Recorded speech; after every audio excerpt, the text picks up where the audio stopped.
I didn't always like Final Fantasy. As a matter of fact, my very first experience with Final Fantasy was Final Fantasy VII on a PC, the very first computer my family bought when I used to live in Honduras. I tried that demo out that for some reason was already pre-installed, and I hated it. I thought it was the stupidest thing I had ever played in my life. Thankfully, many years after the fact, I came to my senses and I started to appreciate turn-based style games, which of course included the Final Fantasy franchise. Final Fantasy VII Rebirth is coming out on February 29th, 2024. This is the perfect time for me to replay through Final Fantasy VII Remake. And what we're going to do is, instead of releasing some long ass Let's Play series, I'm gonna try and condense it all into a couple of videos. So in today's video, we're going to cover the portion of the game that starts from the beginning of the game all the way up to the beginning of the Mako Reactor number 5 section of the story. I'm going to recap the story and the events, talk about some of the characters, some of the gameplay experiences, and I'm also going to add in some of my theories as to what is going on in the events of the remake versus the events of the original, and what that potentially means for us as we get ready to go into Rebirth. So without further ado, ladies and gentlemen, let's fucking go. So the game opens up with Cloud. You're controlling Cloud, you play as Cloud Strife through the game, and of course you can switch between characters later on in the middle of combat, but for all intents and purposes, you're playing as Cloud Strife and you are on a mission with a group of people that go by the name of Avalanche, which is composed of, in this mission at least, it's composed of Barrett, Jesse, Biggs, and Wedge. And you are assaulting Mako Reactor number 1 with the sole intent and sole purpose of blowing it the fuck up. All right. And this section of the game is a pretty straightforward tutorial introductory part of the game to kind of get you used to the new mechanics of Final Fantasy VII Remake's gameplay, because of course the original Final Fantasy was turn-based, whereas this one is a action style RPG. But it's not just a tutorial. There's actually some really key conversations that happen here that highlight and shed light, better said, as to what the motivations are for Avalanche in doing what we're about to do here in just a few minutes. I would have never in a million years ever envisioned him to look this way. Purpose is to drain the planet dry. While you sleep, while you eat, while you shit, it's here sucking up Mako. It doesn't rest and it doesn't care. You do realize what Mako is, don't you? The lifeblood of the planet. The lifeblood of our world. Yeah. The planet bleeds green like you and me bleed red. The hell you think's gonna happen when it's all gone, huh? Answer me! Everything so far, and granted, it's just a couple of minutes into the game, but everything so far is happening pretty much just the same as it had happened in the original game, except for the fact that by the time you get to plant this bomb and you fight the first boss of the game, you find out that the bomb that Jesse crafted to blow up the reactor actually wasn't even powerful enough to do the job. So with the help of Shinra, the Shinra blows up their own shit, basically, okay? And this isn't really ever discussed in the original game as to whether or not Shinra did it, or if the bomb that Jesse had crafted in the original game ended up being powerful enough to do it. There is some dialogue that I looked up while I was kind of preparing this video that kind of alludes to the fact that, yes, Jesse's bomb in that version of the game, the original, was powerful enough to destroy the Mako Reactor number 1, which it did. But in this version of the game, what ends up happening is Shinra is aware of Avalanche's presence in Mako Reactor number 1. And what they go ahead and do is, when they see that the bomb did not do the job, they finished the job themselves, which is a little interesting. We'll come back to that in a little bit here. So Mako Reactor number 1 is successfully blown the fuck up. And of course, now we got to get back to base. This is where Final Fantasy VII Remake gets really interesting. And I remember, I wish I had this on footage, because I remember being absolutely dumbfounded, stupefucking-fied as to what the fuck had happened here. So you're walking through, I believe, Section 8 or Sector 8, whatever the hell it's called. And as you're approaching the train station to take your train back to the Sector 7 slums, you run into Sephiroth. And that, ladies and gentlemen, does not happen in the original game. You don't run into Sephiroth for quite some time. You definitely don't run into him immediately after destroying Mako Reactor number 1. Basically what happens here is Cloud sees Sephiroth, freaks the fuck out, follows him into a darkened alley, which is already a pretty bad idea to begin with. And all that really happens is some sort of foreboding warning from Sephiroth, basically telling Cloud, That which binds us together would be no more, and I would be loath to live in such a world, which is why I must ask you this one favor. Don't worry, it's a simple thing. Run, Cloud. Run away. You have to leave. You have to live. Run away. You have to live, but you need to run away. And eventually Cloud kind of regains his senses and tries to strike. Of course, Sephiroth is gone, which potentially leads us to believe that this was a vision all along and not actually Sephiroth there in front of him. But things get a little weirder. As we continue our escape, right? We're playing as Cloud, we're fighting through waves of Shinra soldiers, and we're trying to get away. Inevitably, we run into Aerith. And once more, something really strange happens here, and something even stranger than that happens in this one scene, because you run into Aerith. She's kind of swatting away at some invisible figures, which turn out to be these like hooded, like ghost spirit things, and Sephiroth shows up again. And the first time I played this, I'm dumbfounded because this is not at all how this happened in the original. So very early on, this game sets the tone that although it is a remake of the game, it's not really the same exact experience that we received way back on the PS1. And there's going to be some major differences. But one thing I caught in this particular replaying of the game is that the conversation between Sephiroth, the statements that Sephiroth makes to Cloud as soon as he appears directly behind Aerith.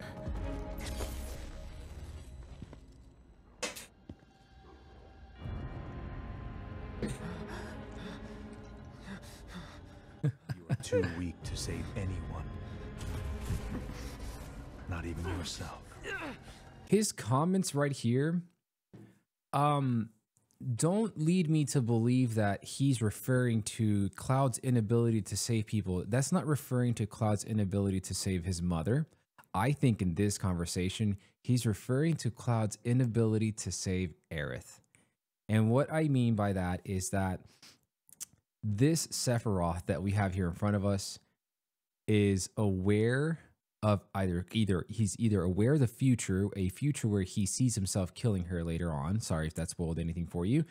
Or most likely, and what a lot of people seem to theorize, is that this Sephiroth is aware of the events of the original game because the original game is its own timeline and Remake is a different timeline as well.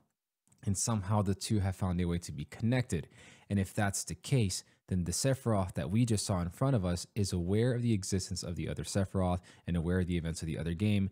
And instead of taunting Cloud due to his inability to save his mom while he puts his hand on Aerith's shoulder, I think he's directly talking to Cloud about his inability to save Aerith. Now, what I'm not 100% sure on, which is practically almost everything I'm saying here, but what I'm not 100% sure on is he referring to Cloud's inability to have saved Aerith in the original game's events? Or is he referring to Cloud's inevitable inability to save Aerith, period, including the future events of Final Fantasy VII Remake and, of course, potentially Final Fantasy VII Rebirth? That is yet to be seen, but this is about the time we start seeing some signs of some very drastic differences between the events of the original game versus the events here in the remake. And this one playthrough right now, and specifically in this one conversation, kind of got me wondering, because that's a very weird way to say that while also being directly behind Aerith, and kind of like as he says it, the way that it's presented like cinematically to us is he's putting his hand on her and saying that. So it's almost like he's directly referring to Cloud's inability to save Aerith and prevent her death from happening. But anyways, I digress. So we continue with the story and we make our escape and we make it all the way back to the Sector 7 slums. Of course, there's, a lot more conversations to happen in between. This whole time, Cloud's just in it for the money. He's not in it for any sort of noble reasons. He's not here to save the planet. He doesn't give a damn. He just wants to get his check. He just wants his money. That's it. As a matter of fact, he wants his money so bad that when he gets to 7th Heaven and sees Tifa for the first time in 5 years, like, yeah, maybe he's a little cordial and says hello to her, but my man is all about the business because he goes straight to asking about his motherfucking money. So then, what can I get you? Water. Oh shit, Cloud. Uh, Right, to business, Right. even with your good friend, dude. Damn. Like some About courtesy, something, small talk. we should talk. He just wants his money. That's all he cares about, okay?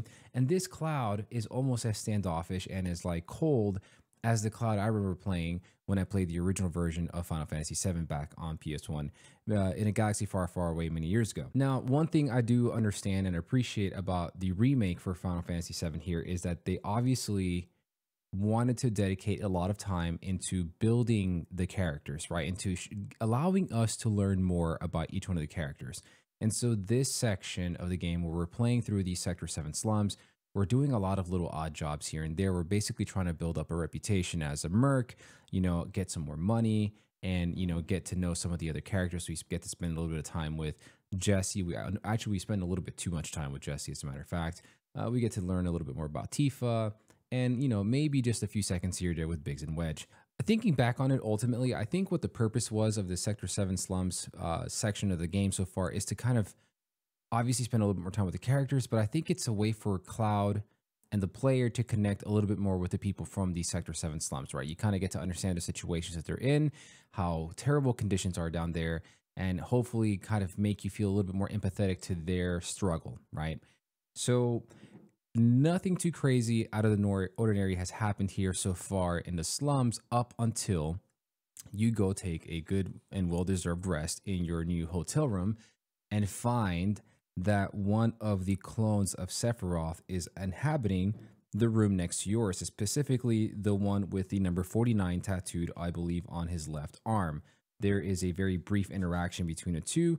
However, before Cloud has a chance to do anything about it, Tifa intervenes and basically stops Cloud from doing anything to harm this person, which leads me to believe that Tifa has no idea who or what this person is, and the way Cloud reacts to seeing the 49 tattooed on this person's arm leads me to believe that Cloud obviously knows exactly what this thing or what this person is sitting here in front of him. So after this, one of the next curious events that occurs here is that you go back to the Seventh Heaven bar. And Seventh Heaven, I did it again. You'd be surprised how many times I've had to do this retake just because I keep saying Seventh Heaven. You go back to the Seventh Heaven bar, and this is the part of the game where they're discussing the plans for the Mako Reactor number 5 mission. And in the original game, Cloud is automatically invited, basically assumed to be a part of the operation. But in the remake version of the game, Barrett specifically tells Cloud, We won't be needing you for this next job. Feel free to look for work elsewhere. to sit this one out, that he's not invited, he's not a part of it. And as a matter of fact, pretty much kicks him out of the bar because it's a private matter. To which Cloud obliges and basically grabs his things and walks out. Jesse meets up with Cloud at his room at the hotel that he's staying at and asks him for a favor to come help him out with a mission before the Mako Reactor number 5 mission. And we go and join her and Biggs and Wedge on something. We go to her parents' house after we go through a fairly nice and fairly long like motorcycle segment where we're fighting Shinra soldiers, and there's like a mini boss fight with a soldier who happens to be on a motorcycle. We get the key card from her dad. We go attack a Shinra facility. She's doing some stuff in the background while we're just kind of being diversions for Shinra so that she's able to do her thing. We have a boss fight with the soldier, and then we finish that portion of the game, and we go back to the slums. For a while, I didn't quite understand why this portion of the game was even included to begin with, because this was not at all in the original version of Final Fantasy VII. And although I'm still inclined to believe that this is filler, I think what happens next kind of plays into why we even had to play through the segment to begin with, because this segment does a little bit to shed some more light on Jessie as a character, you know, what her aspirations were in becoming an actress at the Golden Saucer versus her actually ending up with Avalanche, right? So what happens next is we get to our hotel room after this mission with Jessie. And as we lay down to go to sleep, Cloud is, you see Cloud laying down in his bed, and one of those cloaked spirits that was attacking Aerith towards the beginning of the game hovers over him and says something about a dream. A whole lot about him right now, but yeah, of course. Sleep and dream the sweetest dreams. And then Cloud wakes up and the Sector 7 slums are under attack by an enormous amount of these cloaked spirits. Now, here is where things get even a little bit more interesting, all right? So here's what we know, and this is what I know based off of the fact that I've already played Remake. These spirits, their purpose is to ensure that the events, for all intents and purposes, for lack of a better way of putting it, their purpose is to ensure that the events in this timeline happen the way they are meant to happen, okay? And up until this point, Cloud was not going to be involved in the operation to bomb Mako Reactor number 5. He was not invited to the mission. He was kicked out of the bar by Barrett. He accepted his fate, for, you know, and fate's a big deal here. He accepted his fate there, and he started to leave. After this battle with these spirits, Jessie is injured. She sprains her ankle, breaks her leg, whatever you want to call it. She is unable to go on this mission, at which point Barrett has no other alternative but to ask Cloud to join them one more time. Okay, so here's the thing. I'm gonna need a raise. Consider it done. And I want to emphasize and I want to focus on one thing here. I noticed that at the beginning of the game, when we first run into these spirits with Aerith, there's just a handful of them. And this leads me to believe that the reason that there was only a handful of them there versus why there was a swarm or swarms of them in the Sector 7 slums is because basically everything was going to according to plan at the beginning of the game, but then something happened along the way that was going to alter how events panned out to where they had to get a lot more involved in numbers to ensure that Cloud did go on this operation, on this mission to Mako Reactor number 5. So as we continue to play through Remake, I'm curious to see, as major events pan out where these spirits are involved, if there is a correlation between how many of them show up and the severity, the importance, the magnitude, the weight of that event happening the way it's supposed to versus it happening the way it was probably set up to happen in the story. And I think what I said will make much more sense as we continue to play the game. But I think there's a correlation between how many of the spirits are present during certain events in the game versus how important it is for the event that they're present for to not pan out the way it's panning out in the game, but instead to pan out the way that Destiny deems it necessary for it to pan out. Now with the spirits gone and them having secured Cloud's position in Mako Reactor number 5's explosion or impending explosion, Barrett, Tifa, and Cloud make their way to Mako Reactor number 5. They go to the train station in the Sector 7 slums. They board the train. Some dialogue that happens here and there, of course, as we're making our way there. The first ID check happens and everything's okay. But then shortly after that, there is an emergency ID check that happens, at which point Tifa kind of starts stressing out. And of course, Barrett, Tifa, and Cloud are compromised and discovered as the, you know, quote unquote, avalanche terrorists, at which point they have no other option but to, you know, immediately get off the train, you know, doing some good old tuck and rolls and make the rest of their journey to Mako Reactor number 5 on foot. You know, typical fighting that happens here with the, you know, regular mobs across the game. One really cool boss fight that you encounter towards the end of the segment, and some, you know, not so clever puzzle solving. I mean, I use puzzle solving here loosely, but basically some platform puzzle solving to get to where it is that you need to go. The only thing that really happens worthy of talking about here is we get to look into more of Heidegger and Shinra's, I guess, perspective on everything that's going on here. We know that Shinra were the ones who actually destroyed Mako Reactor number 1. And I've always asked myself, why did they do that, right? So Barrett's motivations are pretty simple. Shinra is sucking up all the Mako out of the planet, which is basically going to result in the destruction of the planet, the killing of the planet, right? And they don't want that information to be out and to be known to the public. So they destroyed Mako Reactor number 1. They have all the footage of Avalanche being on the scene, and they paint Avalanche as terrorists, right? So now this gives them an opportunity to basically frame them once more for another Mako Reactor's explosion, and they continue to paint Avalanche as a terrorist organization that's out to harm people while they paint themselves as the protectors of the people, and therefore, you know, kind of brushing under the rug the fact that their whole operation is literally killing the planet, which is kind of genius in a manner of speaking, and quite evil, because there's even conversations with Heidegger where one of the Shinra soldiers is reporting to him that there could be heavy casualties as a result of them destroying another one of their own Mako reactors, and Heidegger doesn't even care. Casualty rate. You think I care about the casualty rate? They're pawns in a greater game. If your stock runs low, then go round up more from Sector 3 or wherever else. So at this point of the game, in my playthrough, my re-playthrough of Final Fantasy VII Remake, we have now arrived to Mako Reactor number 5.